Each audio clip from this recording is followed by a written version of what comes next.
Bulletin का आगाज कर रहे हैं। पहले आपको बता दें, मुख्यमंत्री डॉक्टर मोहन यादव का दावोस के प्रवास से आगमन पर स्टेट हैंगर भोपाल पर शानदार स्वागत किया गया। दौरे के बाद सीएम ने कई मुद्दों पर की है बात। मुख्यमंत्री ने कहा कि दुनिया में सबसे सस्ती बिजली का उत्पादन मध्य प्रदेश में हो रहा है। मुख्यमंत्री डॉक्टर मोहन यादव ने कहा कि विश्व में भारत का डंका बज रहा है। पीएम मोदी के नेतृत्व में भारत लगातार कर रहा है विकास। धार मामले में मुख्यमंत्री ने कहा कि धार में सांप्रदायिक सौहार्द का वातावरण बना।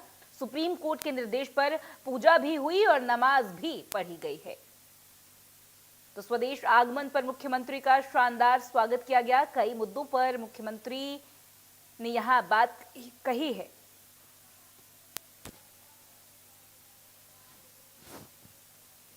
हमारे राज्य के अंदर जो बिजली की दर डिस्कॉम जो खरीद रहा है वो न केवल हमारे राज्य में बल्कि देश में बल्कि दुनिया में सबसे सस्ती बिजली हमारे यहाँ हो रही है।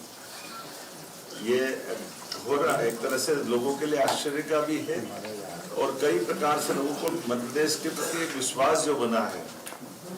बीते वर्षों में माननीय प्रधानमंत्री के नेतृत्व में भारत ने जो अंगड़ाई ली है और सबसे तेज गति से विकास दर अगर किसी देश की है तो वो भारत की, और भारत के अंदर सभी राज्यों में स्वस्थ प्रतिस्पर्धा के बलबूते पर अपने अपने राज्य के अंदर माननीय मोदी जी के नेतृत्व में हम सब राज्यों के मुख्यमंत्रीगण सरकारें आपस में मिलजुल करके स्वस्थ प्रतिस्पर्धा में देश को सशक्त बनाने के लिए हर कोई कदम से कदम मिलाने के लिए तत्पर है। पूरे देश के अंदर सबसे तेज गति से 3 राज्यों की जो जीडीपी बढ़ रही है उसमें से मध्य प्रदेश एक आया।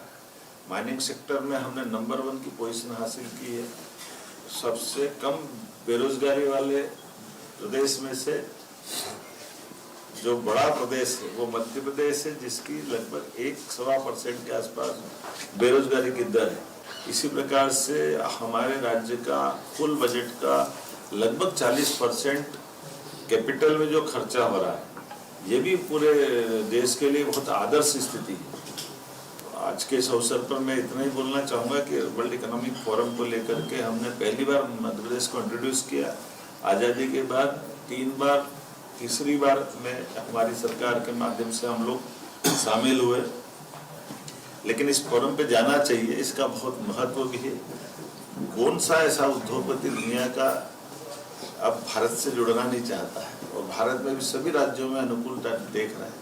मुझे इस बात का संतोष है कि धार के अंदर सांप्रदायिक सौहार्द का अद्भुत वातावरण बना है, और लगभग जो मेरी जानकारी में है 30,000 लोगों ने भोजशाला में दर्शन किए। ये हमारे सबके लिए एक गर्व की बात भी है, और माननीय सुप्रीम कोर्ट के निर्देशानुसार हमने समान रूप से जो निर्देश नवाज के दिए थे।